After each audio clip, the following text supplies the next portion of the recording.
पिघलाने के लिए टेम्परेचर अधिक चाहिए, उसी प्रकार परमात्मा को पिघलाकर सामने खड़ा करने के लिए प्रेम का टेम्परेचर अधिक चाहिए। अधिक प्रेम होगा तो भगवान खंबा चीर के निकल आएंगे।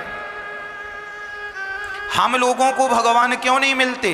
क्योंकि हम लोग उस प्रेम की स्थिति तक नहीं पहुंच पाते, हमारा लेवल वो नहीं है। हम लोग प्रेम करते हैं, सामान्य प्रेम करते हैं।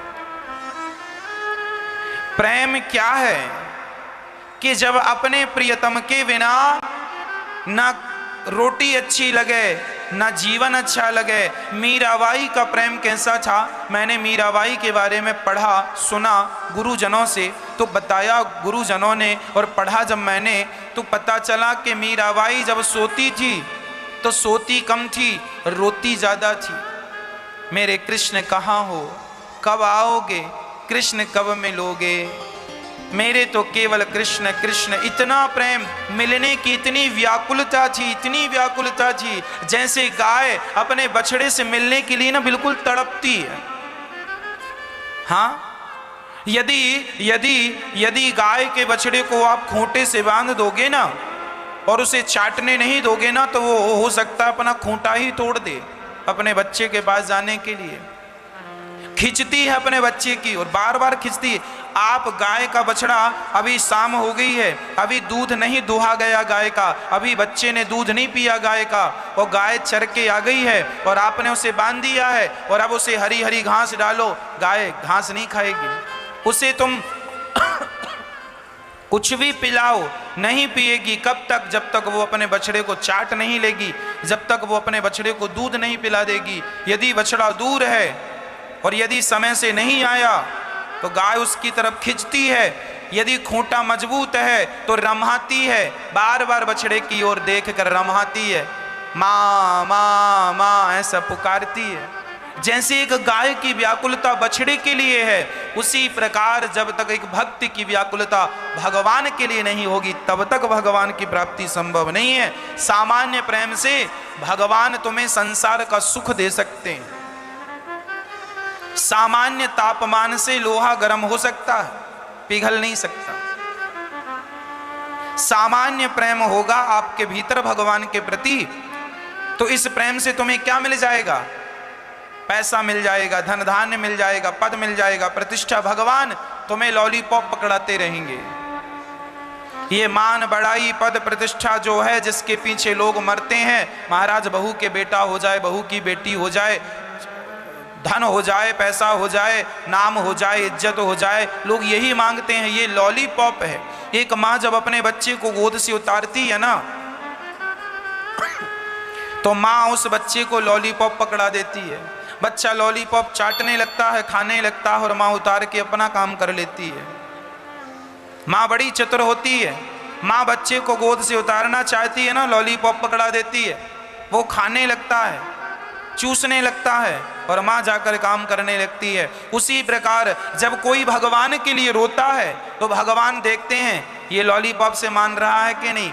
जब तुम भगवान के लिए रोओगे ना, तो भगवान पहले तुम्हें लॉलीपॉप, तुम्हें पैसा दे देंगे।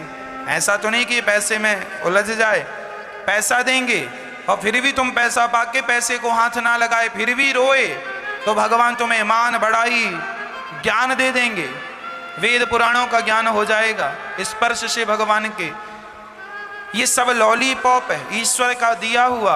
इसलिए कहता हूं, मान बढ़ाई पद प्रतिष्ठा में ना उलझना, भगवान के लिए रो लो। आज तो रोने का भी मौका है, पता नहीं कल रो भी पाओगे कि नहीं। गोपियां रोया करती थी, मीराबाई रात रात रोती थी, बिस्तर तकिया गीला हो जाता था। जब प्रबल उत्कंठा, प्रबल प्रेम के पाले पड़कर प्रभु को नियम बदलते देखा, भक्त का मान टले न टले, भगवंत के मान को टलते देखा।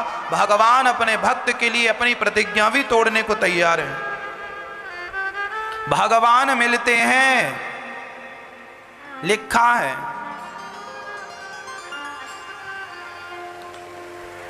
गोपियां जब रोई तो गोपियों के लिए तासा मां, जब गोपियां रोई तो उसमें भी लिखा है इते गोप्यः प्रगायन्त्यः प्रलपन्त्यश्च चित्रिधा रुरुदु सुस्वरं राजन् कृष्ण दर्शन लालसा। जब गोपियों को छोड़कर कृष्ण अंतर्धान भये तब गोपियां रोईं, रुरुदु। भगवान सुखदेव जी कहते हैं राजन गोपियां रोईं, एक सुर में रो रही हैं। सुस्वरम, गोपियां रोती हैं ना तो आप लोग जैसे लोग ना रोते हैं ऐसे नहीं रोती, गोपियां सुर के साथ रोती हैं। सुस्वरम, सस्वर गोपियां रोती हैं। एक सी पुकार है, एक सी पुकार, गोविंद चले आओ, गोपाल चले आओ। सारी गोपियां रो रही हैं, गोविंद चले आओ, गोपाल चले आओ। हे गोविंद, क्या जीवन बीत रहा है, क्या दर्शन नहीं होगा? जब गोपियां रोईं तब भगवान साक्षात मन मचा भगवान प्रकट हो गए। एक बात बताओ, बिना रोए एक आदमी का नाम बताओ जिसे भगवान मिले हो। बताओ मुझे, आपकी नजर में कोई हो? एक का नाम बताओ जिसको बिना रोए भगवान मिल गए हो। जितने महापुरुष हुए हैं, चाहे सूरदास जी हों, कबीरदास जी हों, तुलसीदास जी हों, मीरा जी हों, नरसिंह मेहता जी हों, या पीपा देव जी हों, या जितने भी भक्त हों, रसखान हों, कर्माबाई हो, मंगला सुमंगला हो, कोई भी हो, बिना रोए भगवान को नहीं पाया किसी ने। इतिहास उठाकर, भक्तमाल उठाकर देख लीजिएगा। धन्ना जाट हो, कोई हो, बिना रोए भगवान नहीं मिले। याद रखना मेरी मां, वेद की ऋचाओं को पढ़ने से शायद भगवान ना मिले, पुराणों की श्लोकों को गाने से शायद भगवान ना मिले, पर प्रेम के सच्चे आंसू बहाने से भगवान मिल जाएंगे, यह अटल सत्य है। चैतन्य महाप्रभु, चैतन्य महाप्रभु का नाम सुना होगा आपने।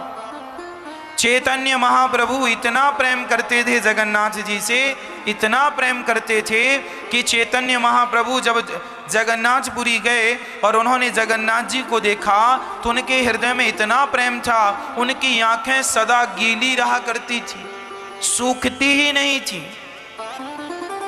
हर पल वो जगन्नाथ जी के प्रेम में डूबे रहा करते थे। एक बार जब पहली बार वो जगन्नाथ जी के दर्शन करने गए तो इतना प्रेम हुआ, इतना प्रेम भगवान के प्रति, जैसे ही देखा आंखों से अश्रुपात होने लगा। और पीछे गरुण स्तंभ के पीछे वह द्वार, वह स्थान आज भी जगन्नाथपुरी में है। वहाँ द्वार पर ऐसे हाथ लगाकर भगवान जगन्नाथ जी को देखा तो जिस पत्थर पर खड़े थे ना, वो पत्थर पिघल गया और चैतन्य महाप्रभु के चरणों के निशान उस पत्थर पर अंकित हो गए।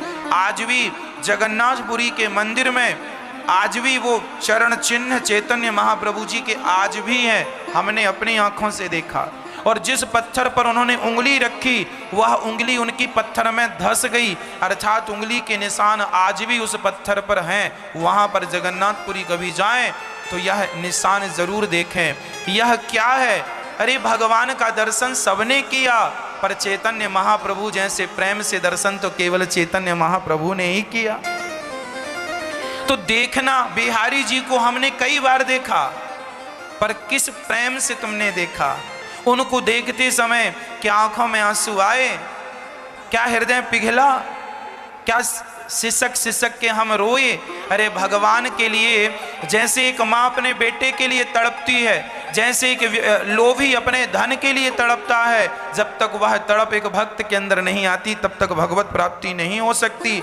छोटे मोटे सामान्य प्यार से, सामान्य प्रेम से संसार की वस्तुएं उपलब्ध हो जाएंगी आपके लिए, पर भगवान तब उपलब्ध होंगे आपके लिए जब आपका प्रबल प्रेम होगा। प्रेम की स्थिति बढ़ेगी, आपका प्रेम बढ़ेगा। जब प्रेम बढ़ता है ना, आग का ताप जब बढ़ता है ना मेरी मां, तो पत्थर भी पिघल जाता है। ज्वालामुखी जब फटती है ना, तो उस ज्वालामुखी की आग में पत्थर भी तो पिघलता है। आपके चूल्हे की आग में पत्थर नहीं पिघल सकता, पर वो ज्वालामुखी की आग में पत्थर पिघलता है। वो अलग टेम्परेचर है, वो अलग ताप है। बस मेरी माँ, वह अलग वाला प्रेम जिस दिन आपके भीतर स्थापित हो जाएगा, उस दिन भगवान को आप भी पिघला कर सामने खड़ा कर लोगे। जो आकार बनाओगे वह छवि भगवान की आप सामने पाओगे। जाकी रही भावना जैसी, प्रभु मूरत देखी तिन तैसी। है प्रेम जगत में सार, और कुछ सार नहीं। इसलिए सवेरे जब भगवान की पूजा करने बैठा करो, तो सबसे पहले सवेरे स्नान ध्यान करके अपने घर में आनंद से बैठा करो, शांत चित्त से भगवान का कीर्तन, भगवान का नाम गुनगुनाते हुए श्री कृष्ण गोविंद हरे मुरारी, बड़ी प्रसन्नता के साथ।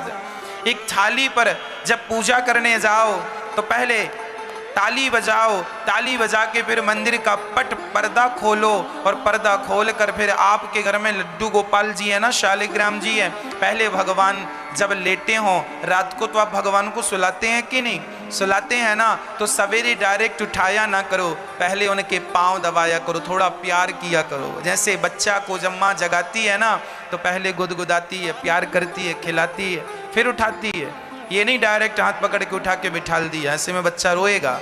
प्यार करके पहले उसकी पूरी नींद पूरी खोल दो, पहले श्याम सुंदर के चरणों को दबाओ, पहले प्यार करो, एक बढ़िया सा उनको भजन सुनाओ, भगवान को कहो जागो ललना भोरे भई। अब पद सुनाओ भगवान को, लोरी सुनाओ जगाने की।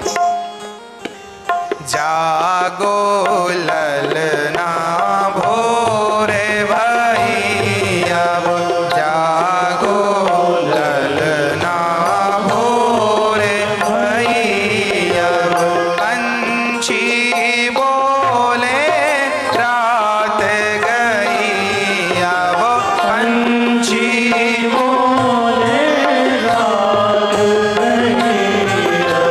पंछी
बढ़िया सा भजन सुनाओ, बढ़िया सा। कुछ न आवे तो श्री कृष्ण गोविंद हरे मुरारी, हे नाथ नारायण वासुदेव। कुछ ना आवे तो ये तो आएगा, ये गा करके ये भी ना आवे तो श्रीमन नारायण नारायण नारायण, श्रीमन नारायण नारायण नारायण तो ना पाऊं तो सब कुछ पाना बेकार हुआ कि नहीं।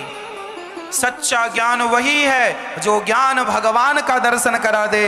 ज्ञान यदि भगवान के दर्शन ना करा सका तो ऐसे ज्ञान का कोई अर्थ नहीं। क्या करेंगे हम ज्ञान का? क्या ज्ञान केवल पैसा कमाने के लिए है? पैसा तो हम जो कमाएंगे सब धरा रह जाएगा। इसलिए ज्ञान वही सफल है। नैष्कर्म्यप्यच्युत भाव वर्जितम न शोभिते ज्ञानमलम निरंजनम। वह ज्ञान किसी काम का नहीं जो ज्ञान तुम्हें भगवान की प्राप्ति ना कराए। जिस ज्ञान से तुम्हें भगवान के श्री चरणों में प्रेम ना हुआ वह ज्ञान किसी काम का नहीं। और तुम्हें जिस प्रकार भगवान के चरणों से प्रेम हो जाए समझ लेना कि उसी से हम सब का भला है, कल्याण है। उद्धव जी ज्ञानी थे पर प्रेमी नहीं थे, इसलिए भगवान ने वृंदावन भेजा। जाओ ज्ञान का पहाड़ा तो पढ़ लिया, अब जरा प्रेम की चाशनी में डूब करके आओ। बिना प्रेम के ज्ञान का कोई अर्थ नहीं है।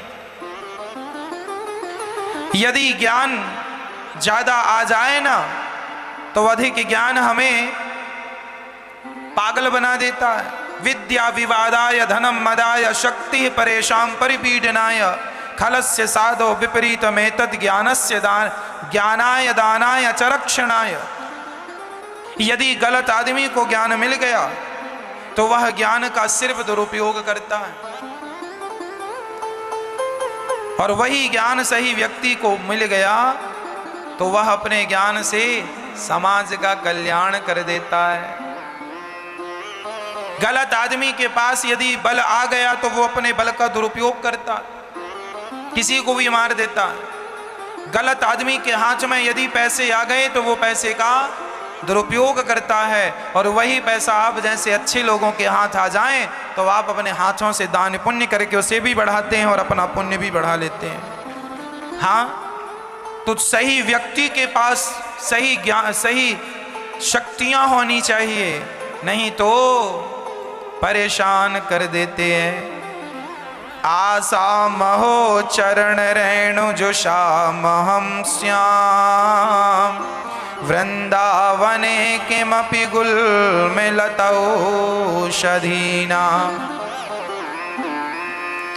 उद्धव जी ने कहा, हे राधा रानी, मैं आपके चरणों की रज में ऐसा रह जाऊं कि मैं यहाँ लता पता बन के रह जाऊं। अब जाने का मन नहीं है, जाने का भाव नहीं। उद्धव जैसे ज्ञानी वृंदावन आए तो यहाँ से जाने का मन नहीं करता, तो हम और आपका भला यहाँ से जाने का मन कैसे करेगा? ये धरती है ही ऐसी जो अपनी ओर खींच लेती है। वृंदावन सोवन नहीं, नंद गाँव सो गाँव, वंशी वट सो वट नहीं, कृष्ण नाम सो नाम।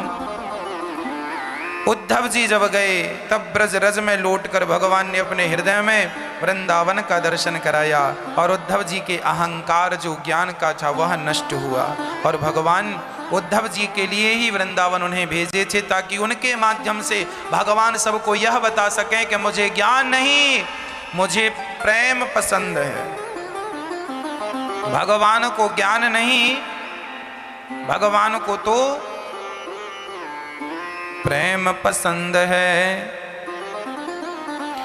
अब भगवान द्वारिका गए जहां उनका विवाह संपन्न रुक्मणी जी से हुआ। रुक्मणी जी के प्रद्युम्न हुए। बोलिए भक्त वत्सल भगवान की। यमन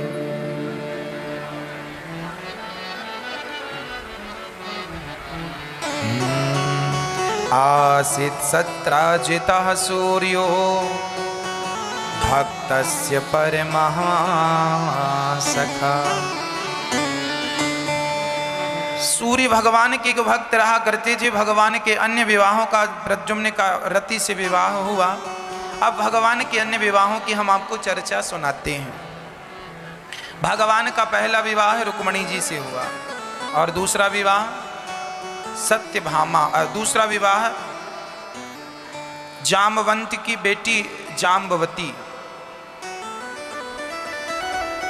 भगवान की नगरी में एक सूर्य भगवान के भक्त रहा करते थे सत्यजित जी। एक दिन भगवान ने उनसे, उनके पास एक मणि थी जो बहुत धन दिया करती थी। तो भगवान ने कहा ये धन हमें, मणि हमें दे दो तो प्रजा का उत्थान हो। उन्होंने ना हाँ कहा ना चले गए। एक दिन उनके भाई प्रसेन वो मणि पहन के जंगल चले गए और प्रसेन को शेर ने मार डाला। शेर को जाम्बवंत जी ने मार डाला, जाम्बवान जी ने, और अपनी बेटी जाम्बवती को मणि प्रदान कर दी। अब भगवान को झूठा कलंक लगा दिया, भगवान को ना कलंक लगा दिया झूठ मूठ का। अच्छा, आप लोगों के जीवन में कई बार कलंक लग जाता है झूठ मूठ का। आप गलतियां करते नहीं है पर आपको लोग कलंकित मान लेते हैं, आपने ये गलती की। इसलिए हम कहा करते हैं गणेश चतुर्थी के चंद्रमा को ना देखा करो। जिस दिन गणेश जी रखे जाते हैं, अभी गणेश चतुर्थी अब आने वाली है, भादों के महीने में आती है, आने वाली है। तो गणेश चतुर्थी की जिस दिन गणेश जी रखे जाते हैं वो चांद नहीं देखते। यदि देख लिया तो क्या करें, एक छोटा सा पत्थर चांद की तरफ फेंक दो, ये भी निवारण है। दूसरा, भगवान कृष्ण के दूसरे और तीसरे विवाह की कथा सुन लो, ये निवारण है। या फिर आपको कोई उस दिन गालियां दे दे, उससे भी उस पाप से मुक्ति मिल जाती है। आपको जब गालियां मिलें तो समझ लेना कि आपके तमाम पाप नष्ट हो गए, जो आपको भोगने थे वो गालियों से नष्ट हो गए। इसलिए कोई गाली दे तो उसका धन्यवाद करो कि वाह भैया कोई तो मिला गाली देने वाला। अच्छा, हम लोगों में सहनशीलता नहीं है इसलिए विवाद होता है, जबकि सहन कर लेना बहुत अच्छी बात है ना भक्तों। श्री भगवान एक बार गणेश चतुर्थी के चंद्रमा को आपने देख लिया, इसलिए भगवान पर झूठा कलंक लगा। जो आपन चाहे कल्याणा, सुजस सुमति शुभ गति सुख नाना। सो पर नार लिलार गोसाई, तजऊ चौथ के चंद्र की नाई। जो स्त्री अपना मैया, ओ मेरी माँ ध्यान दीजिए मेरी मैया, जो स्त्री अपना कल्याण चाहती है, जो पुरुष अपना कल्याण चाहते हैं, वो दोनों लोग ध्यान से सुने, स्त्रियां भी सुनेंगी और पुरुष भी सुनेंगे। क्या सुनना है महाराज, स्त्री अपना भला चाहती है तो पर पुरुष को बिल्कुल ना देखे, और पुरुष अपना भला चाहता है तो पराई नारी को बिल्कुल ना देखे। तो एक सज्जन बोले महाराज जी हम ना देखें तो बाजार जाया करें, तो आंखों में पट्टी बांध के जाया करें क्या? भाई जाना होता है सो देखना सुनना हो जाता। हमने कहा भाई देखना बुरा नहीं है, ताकना बुरा है। देखो भालो तको मत। और आजकल के लोग देखते नहीं है, ताकते हैं, गाना ही गाते रहते, ताकते रहते तुझको सांझ सवेरे। लोगों बच्चों के मोबाइल में रिंगटोन लगी है, ताकते रहते। इनको देखना सिखाया ही नहीं गया, इनको तो सिखाया ही गया है ताकना। शास्त्र कहते हैं देखो भालो तको मत, बोलो चालो बको मत, खाओ पियो छको मत, और चलो फिरो थको मत। देखना बुरा नहीं है मैया, ताकना बुरा है। इसलिए ना स्त्री किसी पुरुष को ताके, ना पुरुष किसी स्त्री को ताके। अधिकांश हम देखते हैं जब कोई स्त्री जा रही होती है ना, तो हम देखते हैं कि उसको सब लोग देखते हैं। क्यों देखते हैं? अब वो जाने क्यों देखते हैं। संसार को, समाज को, स्त्री को देखना बुरा नहीं है, पर देखने का भी एक नजरिया हो, देखने का भी एक भाव हो। किस भाव से देखना चाहिए? यदि हमसे उम्र में कोई बड़ी महिला है, बड़ी स्त्री है, उसे देखना चाहिए, पर कैसे? जैसे अपनी माँ को देखते हो वैसे। बराबर की कोई स्त्री है उसे भी देखना चाहिए, जैसे अपनी बहन को देखते हो वैसे। उम्र में छोटी कोई बच्ची है उसे भी देखना चाहिए, पर कैसे? जैसे अपनी बेटी को देखते हो वैसे। लोग कहते हैं महाराज जी संसार बुरा है, हम कहते हैं भाई संसार बुरा नहीं है, संसार को देखने का नजरिया ही बुरा हो गया है लोगों का।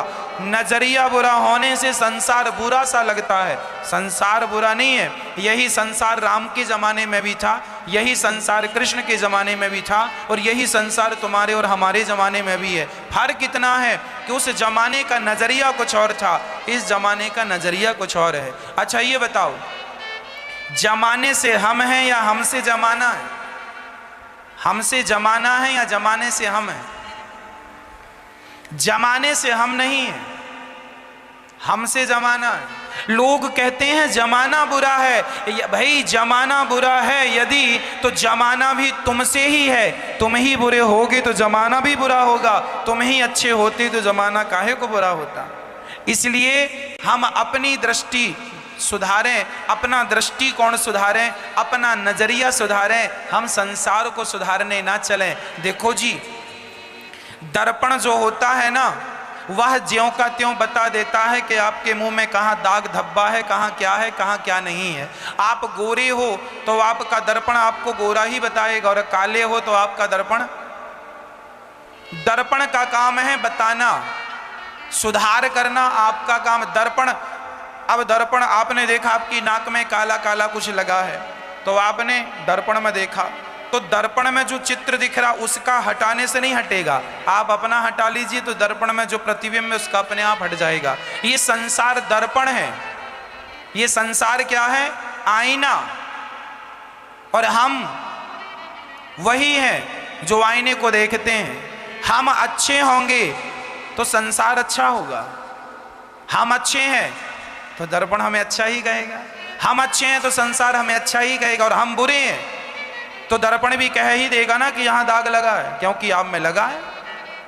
इसलिए संसार को बदलने की जरूरत नहीं है, अपना दृष्टिकोण बदलने की जरूरत है। दृष्टि से सृष्टि है मैया, दृष्टि से क्या है? सृष्टि। इसलिए दृष्टि बदलना चाहिए। आज लोग अपना नजरिया, अच्छा बताओ, क्या हम संसार को बदल सकते हैं? क्या हम गर्मी को सर्दी में परिवर्तित कर सकते हैं? क्या हम समुद्र को नदी बना सकते हैं? क्या हम नदी को समुद्र बना सकते हैं? क्या हम पहाड़ को खोद करके समतल कर सकते हैं? क्या समतल में पहाड़ बना सकते हैं? अरे हम प्रकृति का कोई काम नहीं कर सकते, लेकिन हम सृष्टि को नहीं बदल सकते, लेकिन हम अपने आप को बदल सकते हैं, और अपने आप को बदल लीजिए, ये संसार बदल जाएगा। इसलिए मैया जमाने को ना बदलिए, अपने आप को पहले बदलिएगा। हम कहाँ बुरे थे, कहाँ बुरे हैं, सुधार कीजिए, स्वीकार कीजिए और सुधार कीजिए। मैं कहाँ गलत हूँ? मैं रोज कथा के आखिरी में आपसे कहता हूँ ना कि आज की कथा में जो बुरा लगा हो जरूर बताना, जो अच्छा लगा हो जरूर बताना। आप YouTube पर कमेंट बॉक्स में जरूर लिखा करें, YouTube पर मोबाइल पर अनिरुद्धाचार्य जी डालें और चैनल को आप सब्सक्राइब कर लें, ऐसे खुल के आएगा। और चैनल में जाकर के आप कमेंट बॉक्स में जाकर जरूर बताया करें कि आज आपने क्या अच्छा सुना और क्या बुरा सुना। हम जरूर ये देखते हैं कि हमने आज क्या गलत कहा, क्या अच्छा कहा। आप लोग कमेंट बॉक्स में जरूर लिखते हैं, जरूर बताते हैं। ऐसे YouTube पर अनिरुद्धाचार्य जी डालेंगे तो खुल के आएगा, कमेंट बॉक्स में जाके बता दीजिए और चैनल को सब्सक्राइब कर लीजिए। अर्थ क्या निकला? यदि हमारी गलतियां कोई ना बताए तो हम वो गलतियां जीवन भर दोहराते जाएंगे कि नहीं? हाँ या ना? तो कोई हमारी गलतियां, हजारों की तादाद थी, हर बड़े बड़े शहर में ये आलम है, शाम होती ही सुनसान की तरफ लड़के लड़कियां बढ़ने लगते हैं, जहां गलियां शांत हों, जहां पार्क इत्यादि हों, बैठे हैं। पूछो कि भाई ये क्या कर रहे हैं? हमने पूछा भाई ये क्या है, ये लड़के लड़की क्यों बैठे हैं? इतनी शाम हो गई और सब लोग देख रहे हैं और ये बैठे हैं। बोलिए महाराज जी ये पढ़ने आए हैं यहाँ मुंबई। ये छोटे छोटे शहरों से माँ बाप पैसा जुटा के बड़े बड़े शहरों में भेजते हैं कि अच्छी पढ़ाई होती होगी। अच्छा, हमने कहा ये पढ़ने आए हैं, ये पढ़ाई चल रही है। हर बेटी गलत है ऐसा नहीं है मैया, हर बेटा गलत है ऐसा भी नहीं है, सारे बच्चे गलत हों ऐसा नहीं है, पर जो गलत हैं यदि आप अपने बच्चों पर निगरानी रख लें तो क्या बुराई है इसमें? नजर रखने, देखो नजर हटी, दुर्घटना घटी, इसलिए आपका बच्चा बहुत अच्छा है, आपकी बेटी बहुत अच्छी है, आपका बेटा बहुत अच्छा है, पर फिर भी उस पर नजर रखने में अच्छा ही तो होगा। भय बिन हो ही न प्रीत। यदि बच्चों को पता चल जाए कि हमारे माँ बाप हम पर दृष्टि रखे हैं तो वो गलत काम करने से बचेंगे, डरेंगे।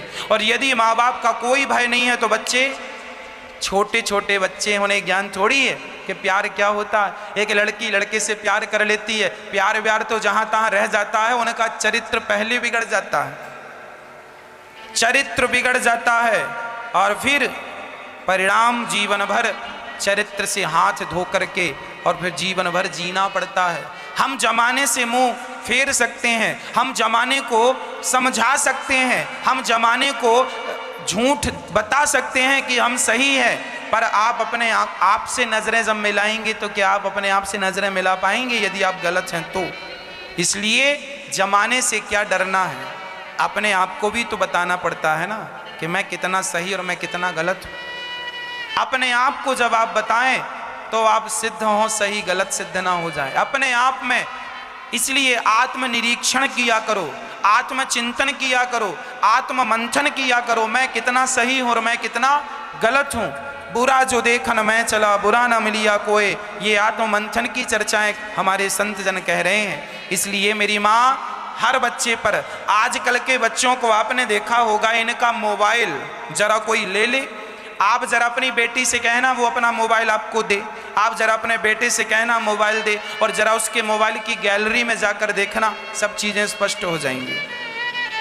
आजकल बच्चे अपना मोबाइल अपनी मम्मी को हाथ लगाने नहीं देते, लॉक डाल के रखते हैं। क्यों नहीं? जब सब कुछ अच्छा है तो फिर ताला लगाने की क्या जरूरत है? ताला तो वहीं लगाया जाता ना जहां कुछ गड़बड़ सड़बड़ हो। कहो जी, आप अपने बच्चे से बोलना बेटा जरा मोबाइल दिखाना, और जरा उसकी गैलरी में जाके चेक करना सब चीजें, उसका फेसबुक चेक करना, उसका व्हाट्सएप चेक करना, किस किस से बातें करता है। आपकी बेटी का फेसबुक, व्हाट्सएप और उसकी मोबाइल को चेक करते रहो, क्या बुराई है? आपकी बेटी ईमानदार है तो दे देगी, लो माँ देख लो, लो पिताजी देख लो। और जरा सी गड़बड़ है, दाल में काला है, मतलब दाल में काला नहीं, अब तो सारी दाल काली हो चुकी है। हाँ, और तो सब ठीक है। आजकल के तो पति भी अपनी पत्नी को मोबाइल नहीं देते अपना। जो पति अपनी पत्नी को अपना मोबाइल ना दे, समझ लेना इसके पति में खोट है। मजाक नहीं कर रहे, पड़ोसन से चक्कर है इसका। हाँ। क्यों नहीं देता अपनी पत्नी को मोबाइल? दे, चेक करा व्हाट्सएप में किससे बात कर रहे हैं। तुम सही हो, सब बढ़िया है, ईमानदारी है तो चेकिंग करने में क्या नुकसान है भाई? हमारे पास कुछ नहीं, हम एयरपोर्ट जाते हैं तो वहां पर चेकिंग होती है ना, हम लोग चेक कराते हैं, लो भाई चेक कर लो, कुछ गड़बड़ होगा तो भागेंगे ना हम। ईमानदारी है तो भाई मशीनों से चेक होता है, हमारा बैग भी चेक होता है। आप एयरपोर्ट जाइए, फ्लाइट से आपकी यात्रा हो तो आपका संपूर्ण सब चीजें चेक होती हैं, ऊपर से लेके नीचे तक पुलिस वाले 4-4 जगह चेकिंग से गुजरना पड़ता है।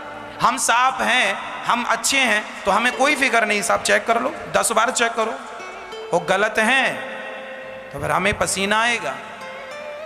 पत्नी ने बोल दिया कि जरा मोबाइल दिखाना अपना, पति ने पसीना छोड़ दिया, गड़बड़। इसलिए अपने पति पर भी नजर रखा करो,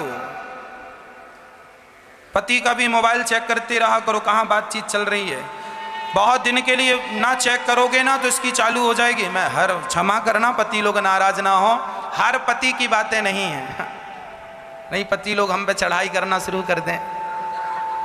सारे पतियों के लिए हम नहीं कह रहे हैं, पर आप यदि अपनी पत्नी से प्रेम कर रहे हैं तो पति और पत्नी के बीच में देखो कुछ छिपा नहीं होना चाहिए। हम तो ये स्पष्ट कहना चाह रहे हैं, पत्नी ने समर्पण किया है यदि, और पति को चाहिए पत्नी का भी मोबाइल चेक करता रहा करे। देखो ये रिश्ते ना विश्वास से चलते हैं, ना पत्नी का विश्वास पति टूटने दे, ना पति का विश्वास पत्नी टूटने दे। आप दोनों एक दूसरे के लिए जिएं और एक दूसरे के लिए रहें। हाँ, यदि आप अपने जरा चरित्र से गिर गए ना तो आपका लोक परलोक सब खत्म हो जाएगा। इस दुनिया में मेरी माँ पैसा चला गया ना तो हम पैसा फिर कमा सकते हैं, हमारा पद चला गया तो हम पद को फिर बना सकते हैं, हमारी प्रतिष्ठा चली गई तो हम प्रतिष्ठा को फिर खड़ा कर सकते हैं, पर हमारा चरित्र चला गया तो फिर दुनिया में कभी चरित्र वापस आने वाला नहीं। इसलिए सबसे कीमती होता है स्त्री का और पुरुष का चरित्र। हर पुरुष से प्रार्थना करता हूं अपने चरित्र को ना गिरने देना। जो लोग ऐसे हैं हम उनकी बातें करते हैं, उनकी चेकिंग होनी चाहिए, परंतु जो अच्छे हैं, ईमानदार हैं, वो ईमानदार हैं, कोई बुराई नहीं है। इसलिए आप अपना चरित्र ना गिराएं, बस मेरी इतनी प्रार्थना है। सबका निष्कर्ष यही है कि आपका चरित्र स्ट्रांग होना चाहिए, चाहे स्त्री हो चाहे पुरुष, सबके लिए समानता। चरित्र गया तो सब होकर भी कुछ नहीं है, और चरित्र है और कुछ नहीं है तो भी तुम्हारे पास बहुत कुछ है। हम तो पेड़ की छांव में अपन दाल रोटी बना के खा लेंगे, पेड़ की छाया में हम जिंदगी गुजार लेंगे, पर ईमानदारी सम्मान के साथ, चरित्र के साथ। और चरित्रहीन होकर भी सोने की लंका में कोई रहे तो उसके रहने का क्या अर्थ है ना। इसलिए मेरी माँ, राम चरित्र सुनवे को रसिया, राम लखन सीता मन बसिया। सबसे कीमती है व्यक्ति का चरित्र, इसे ना गिरने देना। अपनी बेटियों के चरित्र को आप बचा के रखिए, अर्थात माँ बाप जागरूक रहेंगे तो बेटियां कभी गलत रास्ता नहीं पकड़ेंगी। मैं कितनी बार आपको सुना चुका हूं, एक लड़की पढ़ने के लिए बड़े शहर चली गई, माँ बाप से कह के। माँ बाप को लगा मेरी बच्ची अच्छी है और माँ बाप का विश्वास था कि अच्छी है, पर जब वो पढ़ने गई तो जो पढ़ाता था उस आदमी से उसका प्यार हो गया और उसने मंदिर में जाके शादी कर ली और उनके रिलेशन हो गए। बाद में पता चला जिस लड़के से शादी की है ऑलरेडी उसके 2 बच्चे हैं। ऐसे केस तुम्हें मार्केट में हजारों की संख्या में मिल जाएंगे। लड़कियों को लगता है हम प्यार कर रहे हैं, तुम प्यार व्यार नहीं कर रही हो, तुम्हें सामने वाला यूज कर रहा, तुम्हारा मिस यूज कर रहा। वो तुमसे प्यार नहीं कर रहा, तुम्हारी सुंदरता से प्यार कर रहा है, और तुम्हारा ये सुंदरता लूट करके तुम्हें छोड़कर चला जाएगा। बिगड़ेगा क्या उसका याद रखना, पुरुष का कम बिगड़ता है, स्त्री का ज्यादा बिगड़ता है। पुरुष का कम बिगड़ता है, पुरुष का चरित्र बिगड़ जाए ना तो फिर भी समाज में उसका विवाह हो जाता है, पर लड़की का चरित्र बिगड़ जाए और समाज में हवा हो जाए, बात चली जाए कि इसका चरित्र ठीक नहीं है, तो उसकी शादी करने में पसीना आ जाता है, शादी नहीं होती। आज भी भले लोग कहते हैं लड़का लड़की बराबर है, पर देख लो यहाँ भेद आज भी है। लड़का यदि चरित्र से गिर जाए तो उसका विवाह हो जाता, चुपके से लोग कर देते हैं, पर लड़की का नहीं हो पाता। ये आप प्रैक्टिकल देख रहे हैं समाज में। इसलिए हम तो हर बेटी से प्रार्थना करेंगे, हर माँ बाप से प्रार्थना करेंगे कि पश्चाताप करना पड़े, इसकी नौबत ही ना आए। सावधानी सबसे बड़ी जरूरी है। सावधानी यदि है तो आपके चरित्र गिर ही नहीं सकता, चरित्र से आप डैमेज हो ही नहीं सकते। इसलिए बेटा बेटी को चरित्रवान होना चाहिए, सबको चरित्रवान होना चाहिए, चरित्र स्ट्रांग होना चाहिए। एक गांव देखो, जैसा फिर जो करता है ना फिर वैसा भोगना पड़ता। एक लड़की आई, महाराज जी मैं इस लड़के से प्यार करती हूँ।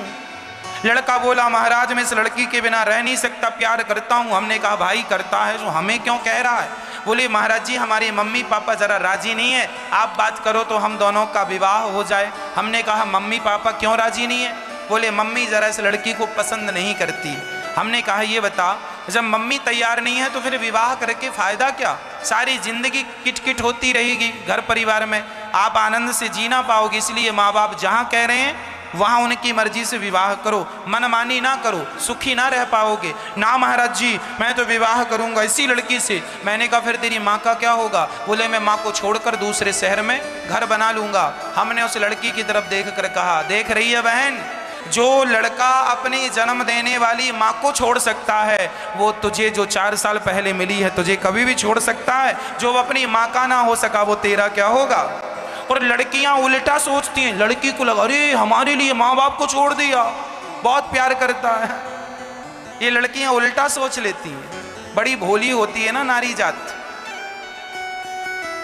उल्टा सोच लेती है। अरे उल्टा ना सीधा सोचा करो कि जब ये अपने माँ बाप का ना हो सका तुम्हारा हो जाएगा।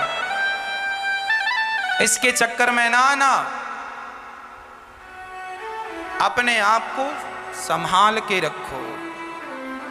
एक लड़की ने हमसे कहा, महाराज जी हमारे माँ बाप हमारे साथ बड़ा अत्याचार करते हैं। क्या? बोले हमारा एक भाई है और हम अपने घर की इकलौती बेटी हैं, हमारे पिता की हम अकेली बेटी हैं और हमारा भाई भी अकेला भाई है, हम सिंगल हैं भाई बहन। हमारे पिताजी जरा हमारे साथ गलत व्यवहार करते हैं। क्या करते हैं? बोले हम जरा स्कूल से आने में लेट हो जाएं, कोचिंग आने में लेट हो जाएं तो हमारे पिताजी हमें डांटते हैं, और हमारा भैया 10 बजे रात को आता है, कोई कुछ नहीं बोलता। मतलब लड़की के लिए अलग व्यवहार और लड़के के लिए अलग व्यवहार। ऐसा माँ बाप क्यों करते हैं? तब मैंने उस लड़की को बिठाला, मैंने कहा बहन सुन, इसके पीछे एक बहुत बड़ा कारण है, शायद तुम लड़कियां कभी ना समझ पाओगी, मैं समझाता हूँ, सुनो। हाँ महाराज जी आप बताओ। हमने कहा बेटी बहन सुन, जब मार्केट में हम निकलते हैं ना तो सरिये की दुकान मिलती है, सरिये की दुकान में सरिया हमेशा बाहर पड़ा होता है, जबकि सोनार की दुकान में यदि आप हीरा चाहते हैं सोनार से, सोनी जी शोरूम बढ़िया, जरा हीरा मिलेगा? हाँ हाँ हीरा मिलेगा। तो बताओ सरिये की दुकान में सरिया बाहर होता है, पर क्या हीरे की दुकान में हीरा बाहर होता है?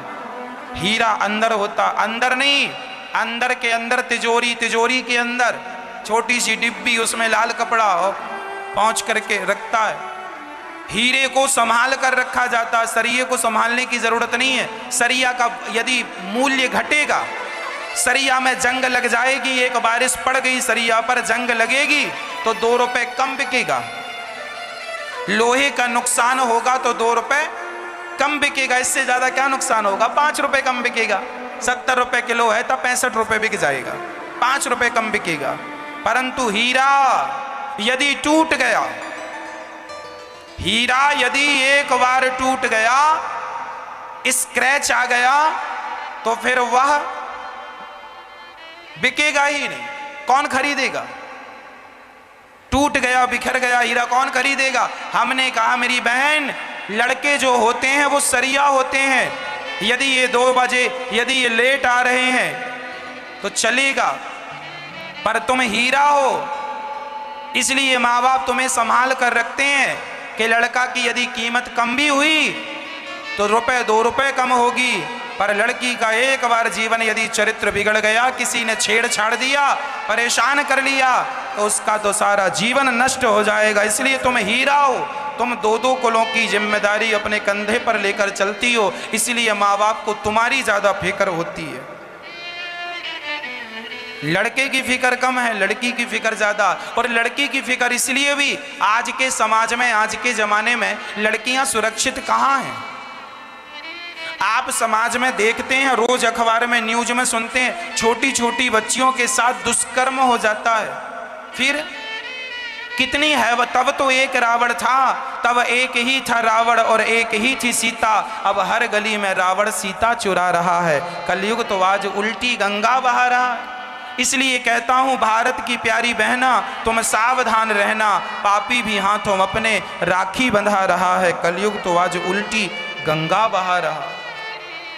सावधान रहने की जरूरत है, हर माँ बाप को सावधान रहने की जरूरत है, अपनी बेटियों के प्रति सजगता रखने की। हम ये नहीं कहते कि बेटियों को पढ़ाओ लिखाओ ना, खूब पढ़ाओ, अच्छे से अच्छे कॉलेज में पढ़ाओ, अच्छे से अच्छा उन्हें शिक्षा दो और वो अपना नाम कमाए, अपनी इज्जत कमाए। हमारे तो भारत की राष्ट्रपति भी स्त्री हो चुकी है, हमारे तो भारत की प्रधानमंत्री भी स्त्री हो चुकी है, महिला भी स्त्री हो चुकी है, हाँ या ना?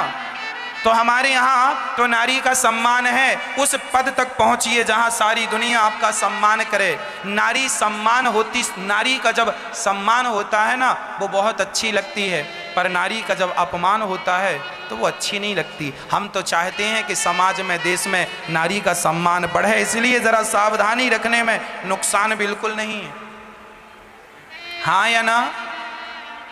इसलिए यदि हम अपना चरित्र अच्छा लेके चलें तो इसमें कोई नुकसान है कोई बुराई? फिर सावधानी सबके हाथ में होनी चाहिए। हाँ, इसलिए हम कहा करते हैं आप अपनी बेटियों को केवल ABCD काखा गाघा ना पढ़ाया करो, जरा तलवार दिया करो बेटियों के हाथ में, तलवार भी चलाना सिखाया करो, ताकि कल को यदि उस बेटी को कोई छेड़ने के लिए आ गया तो वो अपनी रक्षा तो कर सके, आत्मनिर्भर तो बने। आज आप लोगों ने अपनी बेटियों को जूजू बना रखा है, कॉकरोच से भी डरती है आपकी बेटी। ओ मम्मी मम्मी मम्मी कॉकरोच। तुम क्या हो, जूजू बन रही हो? ऐसी लड़कियों को तो कोई भी उठा के ले जाएगा। इसलिए लड़की जूजू ना बने, लड़की झांसी की रानी बने। अंग्रेजों को मजा चखा दिया मरने के पहले, मर तो गई पर यूं ही ना मर गई, मरने के पहले सैकड़ों को मार गई। खूब लड़ी मर्दानी वो तो, झांसी वाली कहां गई वो झांसी की रानियां? कॉकरोच से तुम्हें डर लगने लगा है? क्या परवरिश है माँ बाप की। इसलिए कहता हूं अपनी बेटियों को तलवार भी चलाना सिखाओ, लाठी चलाना सिखाओ, कराटे सिखाओ, ताकि दो चार को तो वह निपटा सके अपने से, अपनी रक्षा तो करे। नहीं तो स्कूल जाती लड़की को कोई छेड़ देता है, और लड़की डरती बहुत है। डरा ना करो, कोई आपको परेशान करे तो सीधा उसके गाल में दो चार थप्पड़ जमा ही दो, ताकि वो आगे से सरेंडर हो जाए। नहीं तो आज आपको छेड़ा है, कल किसी को परेशान, परसों किसी और को परेशान। समाज में जब अत्याचार हम सहन करते हैं ना, तब अत्याचार होता है। यदि तुम सहन करने की यदि आदत छोड़ दोगे तो अत्याचार अपने आप बंद हो जाएगा। तुम सहते हो इसलिए ये लोग रहते हैं, तुम सहोगे नहीं तो ऐसे लोग रहेंगे ही नहीं, सुधर जाएंगे। समझ में आ रही है बात? इसलिए सिंहासन हिल उठे राजवंशों ने, भ्रकुटी तानी थी, बूढ़े भारत में भी आई फिर से नई जवानी थी। खूब लड़ी मर्दानी वो तो, मरने के पहले उसने जब अंग्रेजों को मारा, झांसी की रानी मरती ना, यदि उसके अपने गद्दारों ने, उसके अपनों ने धोखा ना दिया होता। झांसी की रानी का घोड़ा चला, उसके घोड़े पर अंग्रेजों ने गोली मार दी, और घोड़ा जब मर गया, अंग्रेजों ने जंगल में चारों तरफ से झांसी की रानी को घेर लिया। उस समय झांसी की रानी की उम्र थी मात्र 23 वर्ष, 23 साल की लड़की थी। जो 23 साल की लड़की आजकल कॉकरोच से डरती है ना, उस समय तो छक्के छुड़ा दिए थे अंग्रेजों के।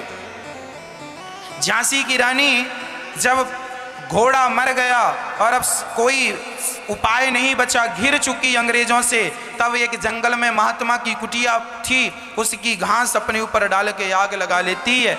महात्मा ने कहा, झांसी बेटी मर क्यों रही है, आत्महत्या क्यों कर रही है? भगवान ने बड़े भाग्य से मनुष्य का शरीर दिया। तब उस लड़की ने मरते हुए कहा, महाराज मैं मर नहीं रही हूँ, संसार को कह देना कि जब तक भुजाओं में ताकत थी तो अपने देश के लिए लड़ती और मरती गई, अब तो मैं अपने चरित्र को बचाने के लिए जा रही हूँ, ये मेरे चरित्र की रक्षा है।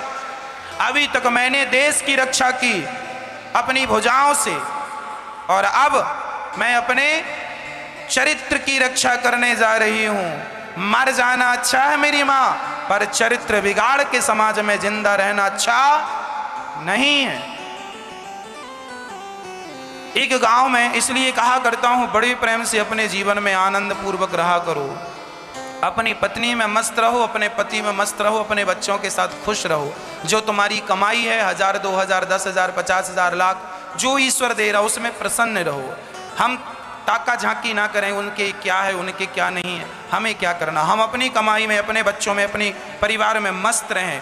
हम दुखी तब हो जाते हैं जब हम दूसरों को देखते हैं, अरे उसकी पत्नी तो बहुत अच्छी है, उसका पति तो बहुत अच्छा है। जब उसको तुम अच्छा कहते हो ना, तो तुम्हारी अपनी पत्नी, तुम्हारा अपना पति तुम्हें बुरा लगने लगता। इसीलिए अपने को ही अच्छा कहा करो। तुम्हारा पति ही दुनिया का सबसे बेस्ट पति है, और तुम्हारी पत्नी ही दुनिया की सबसे बेस्ट पत्नी है, और तुम्हारी इनकम, तुम्हारी कमाई ही दुनिया की सबसे अच्छी कमाई है। हम संतुष्ट हैं अपने जीवन में, हर तरफ से संतुष्ट हैं, हर व्यक्ति से संतुष्ट हैं, सब बढ़िया हमारे। हमारी बहू चलो माना कि थोड़ी बहुत बोलती है, थोड़ा बहुत उल्टा सीधा कह देती है, कर देती है, कोई बात नहीं, फिर भी औरों की बहुओं से तुम्हारी बहुएं अच्छी हैं, औरों की सास से तुम्हारी सासें बहुत अच्छी हैं। और शिकायत करने निकलोगे ना, तो शिकायत तो फिर जीवन भर करते रह जाओगे, इससे कोई होना कुछ नहीं है। इसलिए संतोष रखा करो। तुम्हारा घर परिवार सबसे अच्छा है, पर तुम जबरदस्ती रोते हो, हम क्या करें? फिर भी परेशान हैं लोग। एक गांव में एक वैश्या आके रहने लग गई, सारे गांव वालों को परेशान कर दिया। एक महात्मा जी वहां से निकल रहे थे, गांव वालों ने पांव पकड़ लिया, महाराज मेरे गांव में वैश्या आ गई है, पूरे गांव को गंदा कर रही है, कृपा करो। संत जी ने कहा चल वैश्या के घर के सामने अपनी कुटिया घास की सजाई और महात्मा जी सवेरे 4 बजे से सीताराम सीताराम सीताराम जपने लगे। वैश्या बड़ी डिस्टर्ब रहने लगी। जो उसके कस्टमर थे बाबा जी के पास आके कीर्तन करने लग गए। अब तो उसका धंधा चौपट होने लगा। उस वैश्या ने अपने कुछ यारों से कहा, जाओ जरा बाबा की कुटिया में आग लगा दो, आग लग जाएगी तो बाबा भाग जाएगा। जब आग लगाई वैश्या ने, वैश्या के यारों ने आग लगाई और महात्मा की कुटिया जलने लगी। तब महात्मा जी बाहर निकल के आए और विधाता को धन्यवाद देने लगे। वाह विधाता, तेरी जो मर्जी है अच्छी है, हम तो तेरी मर्जी में प्रसन्न है। तभी विधाता ने जब हवा चलाई, निर्णायक ईश्वर जब निर्णय लेता है ना तो किसके पक्ष में निर्णय आएगा वो बता रहा हूं। जब हवा चली तो कुटिया से आग उड़ उड़ के वैश्या के घर में जाने लगी, क्योंकि वैश्या का घर भी लकड़ी का था। वैश्या के घर में आग लगने लगी। वैश्या दौड़ी दौड़ी आई, महात्मा जी आपने हमारे घर में आग लगा दी। महात्मा ने कहा, देवी मैंने तेरा घर नहीं जलाया तो किसने जलाया? बोले तेरे यार ने मेरा घर जलाया तो मेरे यार ने तेरा घर जला दिया है साहब बराबर। कह के महात्मा जी चले गए। ईश्वर के घर देर हो सकती है, अंधेर नहीं। गलत काम करने वालों का परिणाम गलत ही होता है। इसलिए कोशिश ये करो कि मन से, वाणी से, कर्म से आपसे कुछ गलत ना हो। मनसा वाचा कर्मणा, हम मन वाणी कर्म से किसी के साथ गलत ना करें। नहीं तो जब हमारे साथ गलत होगा तो आंसू भी नहीं होंगे रोने के लिए। याद रखना, जब आप किसी के साथ गलत करते हैं और जब ईश्वर अपनी लाठी उठाता है ना तुम्हारे लिए, तब तुम्हारे आंसू भी सूख जाते हैं, आंसू भी खत्म हो जाते। जितना स्टॉक था सब खत्म, आंसू भी नहीं बचेंगे बहाने के लिए। इसलिए गलत ना करना किसी के साथ। नहीं, ईश्वर लाख आंख से देख रहा है, तुझे देखने वाला। बहुत सारी स्त्रियां ऐसी होती हैं जो दूसरों के पुरुष पर, दूसरों के पति पर नजर डालती हैं और उससे उसके जीवन को बर्बाद कर देती हैं। एक पत्नी बोली, महाराज मेरा पति मेरे से प्यार नहीं करता, बच्चे से प्यार नहीं करता, पड़ोसन से प्यार करता है। उसने फंसा लिया झूठे प्यार के जंजाल में और इसकी जिंदगी तबाह हो गई। क्या वो जान नहीं रही है कि इसका घर बिगड़ गया? तुम दूसरों का घर बिगाड़ के, दूसरों का घर उजाड़ के कितने दिन सुखी रहोगी, कितने दिन मौज करोगी? ईश्वर की लाठी अभी चल नहीं रही है, इंतजार करो, चलेगी। जब चलेगी तो तुम्हारा 7 जन्म तक घर भी नहीं बसेगा। 7 ईश्वर, एक जन्म का हिसाब, ईश्वर का निर्णय बड़ा कठिन होता है। ईश्वर का निर्णय बड़ा कठिन। 7 जन्म, एक जन्म तुमने किसी का खराब कर दिया, तुम्हारा 7 जन्म बिगड़ेगा। इसलिए ना किसी की पत्नी पर नजर रहे, ना किसी के पति पर नजर, केवल भगवान के चरणों में रहे और अपने परिवार में सुखी रहो। बस यही चर्चा थी। अब भगवान का दूसरा विवाह संपन्न हुआ। जंगल में भगवान गए, जामवंत जी से युद्ध हुआ, जाम्बवती से विवाह किया, लेकर आए। तीसरा विवाह सत्यभामा से, चौथा विवाह कालिंदी से, पांचवा विवाह भगवान का मित्र बिंदा से, छठवां विवाह भगवान का सत्या से, सातवां भद्रा से, आठवां लक्ष्मणा। भौमासुर नाम का दैत्य था, उसने बहुत सारी कन्याओं को बंदी बना रखा था। उन कन्याओं को भगवान ने जेल से आज़ाद किया, भौमासुर को युद्ध में पराजित किया। देवियों किराया भाड़ा हमसे लो, अपने अपने घर को जाओ। उन कन्याओं ने कहा, गोविंद हमारा तो अब आपके सिवा कोई नहीं है, कहाँ जाएं? तब भगवान ने कहा, अच्छा ठीक है, तुम क्या चाहती हो? हम आपसे विवाह करना चाहते। भगवान बोले, राम राम, हमारी तो वाट पहले ही है। अच्छा, भगवान कितने विवाह हुए पर शादी का कार्ड एक का भी ना छप पाया। क्यों? सब इमरजेंसी केस थे, सब इमरजेंसी। शादी की तारीख, किसी भी विवाह का मंडप नहीं गड़ा भगवान का।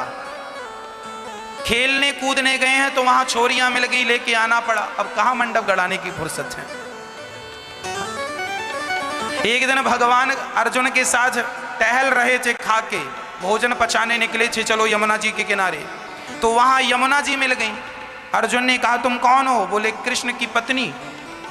अर्जुन ने कहा, प्रभु आपकी पत्नी यहाँ बैठी है। भगवान ने कहा, कहाँ? मैं तो घर पर छोड़ के आया हूँ, यहाँ कहाँ से आ गई?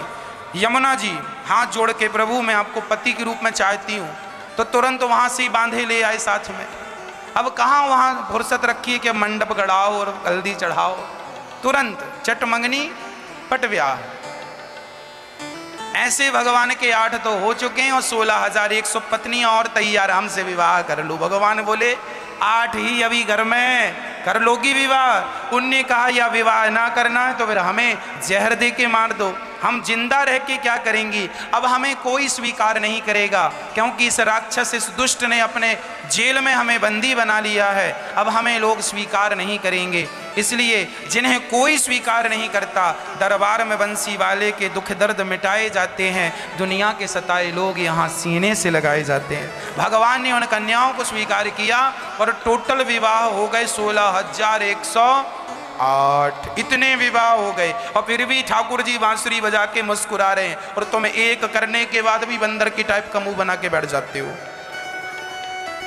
एक विवाह करने वाला आदमी ना मुस्कुराता नहीं। अच्छा आप बताओ आखिरी बार कब बढ़िया हंसे थे? अच्छा वाला खिल खिला के आदमी हंसता नहीं है, परेशान, दिन भर परेशान, एक पत्नी से परेशान। भगवान तो देखो 16,108 पत्नियों पर भी कितने प्रसन्न बांसुरी बजा रहे हैं।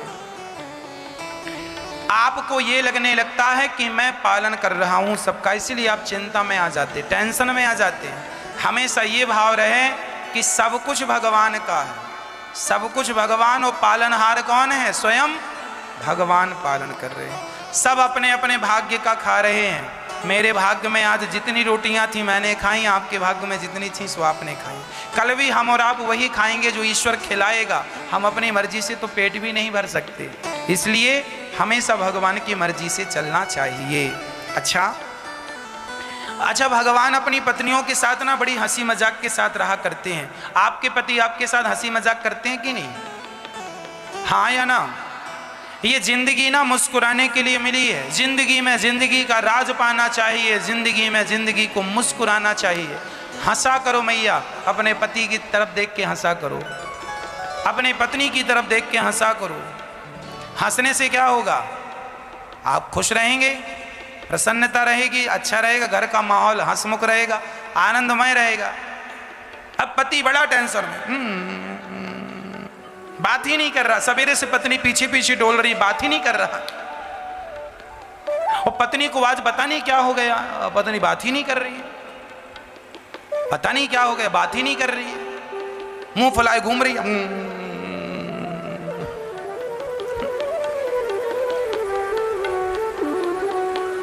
अरे तुम पति पत्नी, भगवान देखो भागवत जी में ये वर्णन है, इसलिए मैं इस प्रसंग को छेड़ रहा हूं।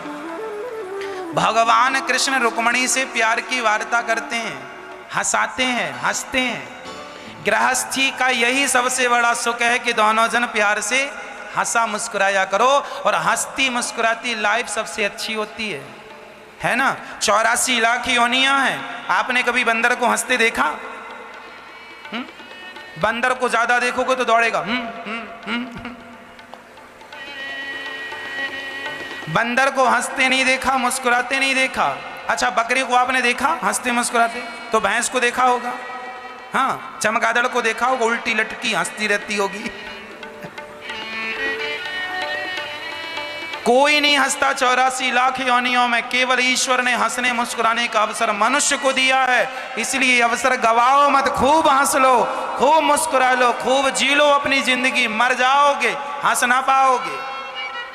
इसलिए हंसा करो, मुस्कुराया करो, अब प्रसन्न रहा करो। पत्नी गाली दे तो भी चल तेरा दिमाग खराब, आज तेरे से बात नहीं करेंगे, खुश रहो तो भी। एक पत्नी ने पति से कहा तुम जानवर हो, पति फिर भी हंस रहा है। किसी ने कहा कितना ढीठ है पति, पत्नी जानवर कह रही, और हंसे जा रहा। बोले तुम नहीं जानते ये बड़ी मजाकिया मेरी पत्नी। अच्छा, क्या मजाक कर रही है? बोले कह रही है जानवर। जानवर? अरे तुम्हें जानवर कह रही है, गाली दे रही है? बोले ना, गाली नहीं दे रही है, मेरी पत्नी तो प्यार कर रही है। क्या कर रही है? बोले जान।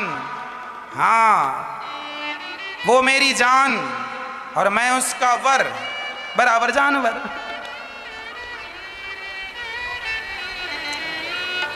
हंसने के लिए देखिए छोटी छोटी बातें कितनी आपको हंसा रही हैं, और ना हंसने के लिए तो फिर बड़ी खुशी आए तो भी लोग बड़े परेशान ही रहते हैं। इसलिए पति पत्नी में प्रसन्नता से रहा करो। पति गाली दे रहा, कोई बात नहीं, हंसते मुस्कुराते ले लो, कोई बात नहीं।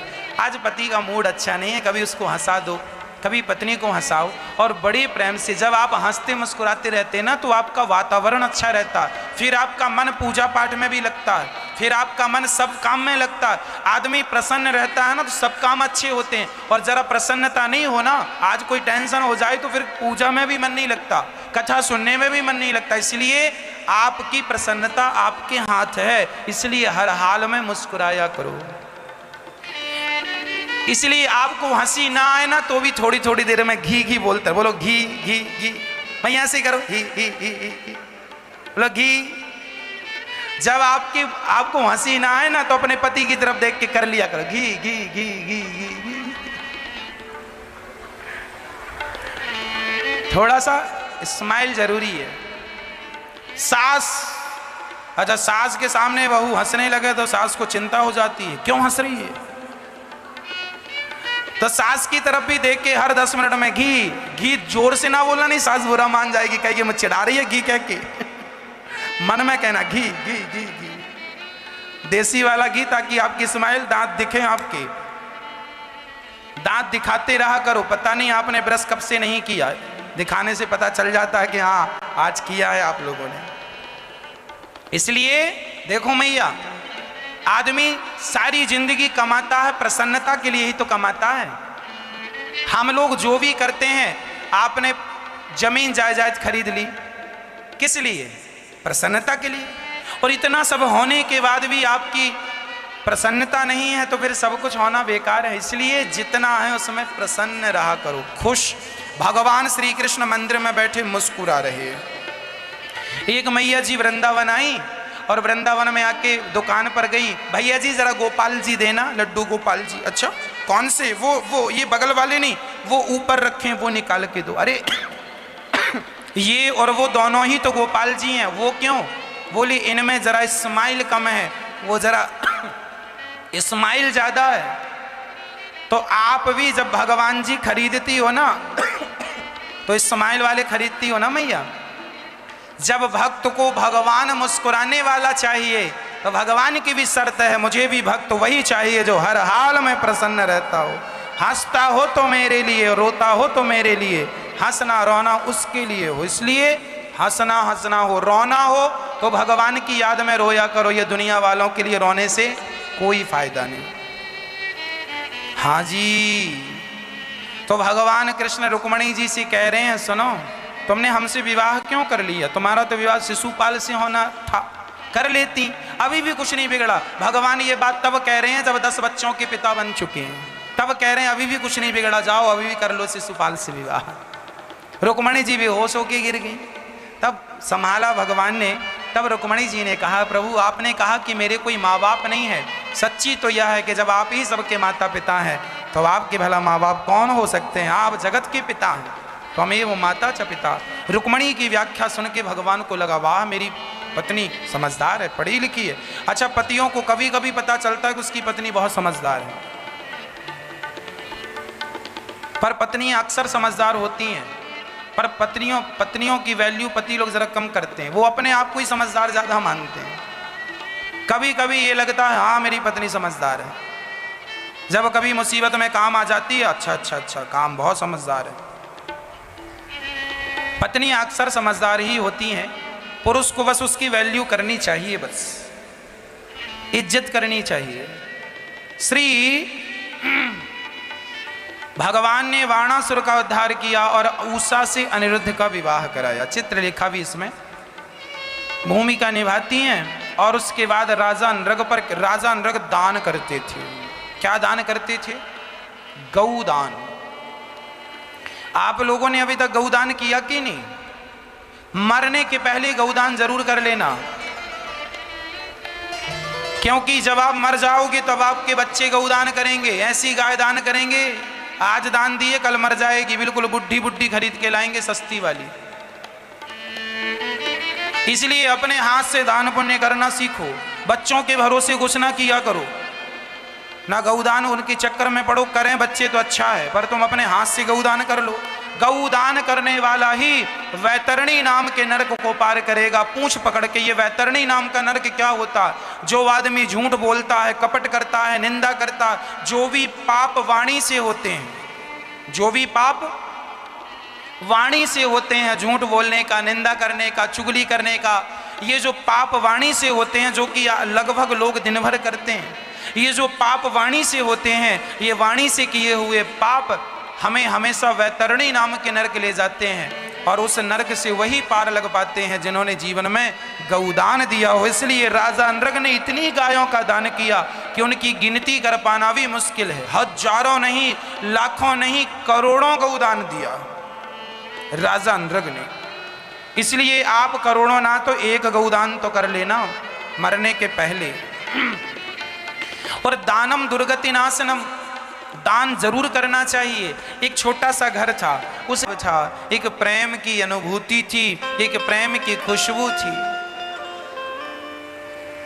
अच्छा ये बताओ मैया जी, ओ मैया, आप लोगों ने कभी किसी से प्रेम किया है? बोलो हाँ या ना, किया है?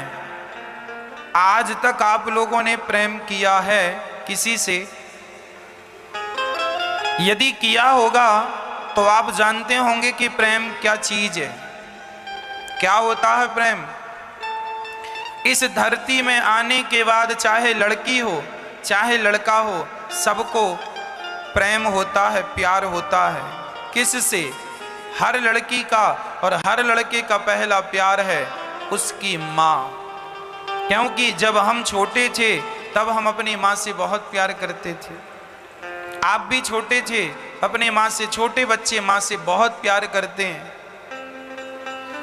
हम सब का पहला प्यार माँ होती है। हम लोग प्यार करते हैं माँ से। जब बड़े होते हैं तो फिर वस्तुओं से प्यार हो जाता है, और बड़े होते हैं फिर हम अपने जीवन में अपने आप को अपडेट करते जाते हैं, परिवर्तित करते जाते हैं। विवाह के बाद फिर प्रेम पत्नी से, पति से, पुत्र से, परिवार से होने लग जाता है। ये जो प्रेम है ये घटता बढ़ता रहता है,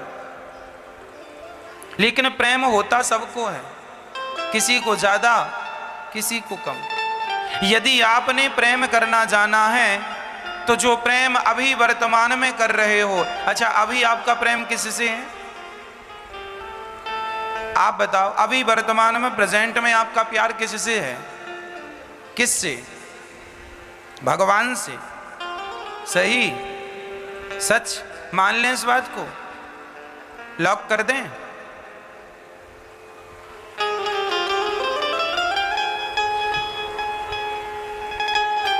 भगवान से प्रेम यदि हमारा हो गया, अच्छा है कि आप सबका प्रेम भगवान से। नहीं तो अक्सर हम लोगों को देखते हैं बुढ़ापे में प्रेम ज़्यादा नाती पोतों से होता है, सोना चांदी से होता है। बूढ़ी बूढ़ी मैया गाना गाती रहती है, मेरे पास कमी ना है, बहुत है मेरे पास, है कुछ नहीं पर गाना चालू है, मेरे पास बहुत है, मैंने तो ये दिया, मैंने तो ये किया। आदमी बूढ़ा हो गया पर अपनी पुरानी बातों को भूला नहीं। इसलिए कहता हूँ सब भूल जाओ। तुमने किसके लिए क्या किया, तुम्हारे कितने बेटे हैं, आज तुमने क्या खाया, आज तुमने क्या पहना, आज तुमने किससे कितनी बातें की, आज तुम्हारे यहाँ तक कि ये भूल जाओ कि तुम्हारे बेटे कितने हैं। सब कुछ भूल जाओ और बस एक कृष्ण को याद रखो। यह प्रेम की प्रबलता है। और याद रखना मेरी माँ, आप लोग और हम लोग भी भगवान से प्रेम करते हैं, ऐसा नहीं है कि आप लोग प्रेम नहीं करते। पर विडंबना तो यह है कि आप चूल्हे की आग में लोहे को डाल देंगे ना तो लोहा गर्म तो हो जाएगा पर पिघल नहीं सकता। क्या पिघल सकता है? चूल्हे की आग में लोहा गर्म होके लाल तो हो सकता है पर लोहा पिघल नहीं सकता। लोहे को पिघलाकर पानी बनाना हो तो उसको अलग टेम्परेचर में रखना पड़ेगा, हाँ या ना? हाँ, लोहे को पिघलाने के लिए टेम्परेचर हाई चाहिए और वो हाई टेम्परेचर तुम्हारे चूल्हे का नहीं है, हाँ या ना? उसी तरह भगवान से जो आप लोगों का और हमारा प्रेम है ना, ये चूल्हे की आग वाला प्रेम है। इतने प्रेम से काम नहीं बनता। इसलिए कहा करता हूं कि लोहे को पिघला